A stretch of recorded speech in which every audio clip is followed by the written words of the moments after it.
şöyle tasarrufta işler bu kapıranda onçuklığımız için nihayet türlü kardeşim diye aytmayıp verer dinleyen deyince.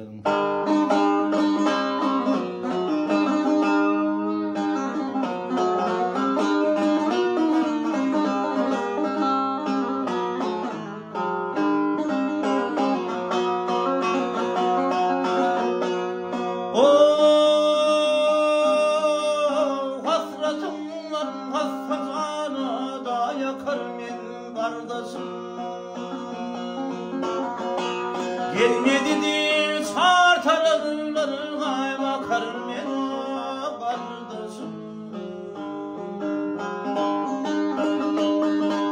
Günde seni yad edip evden çıkarım ben kardeşim. Hicrim oldum da yine su deyip bakarım ben kardeşim. Gelmedi diye çartarlar hay bakarım ben kardeşim.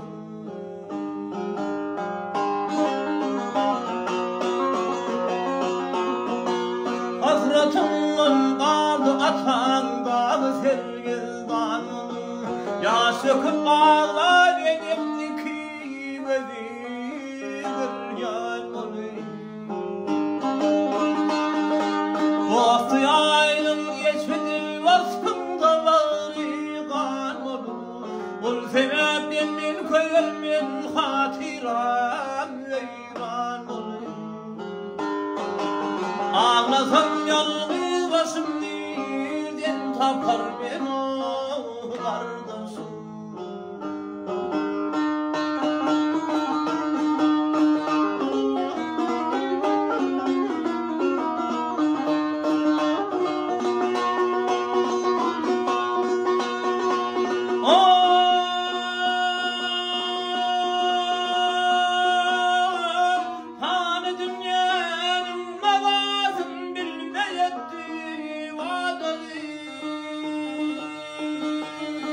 Bakımır yedi bizden haber hiç alma yetti vadalı.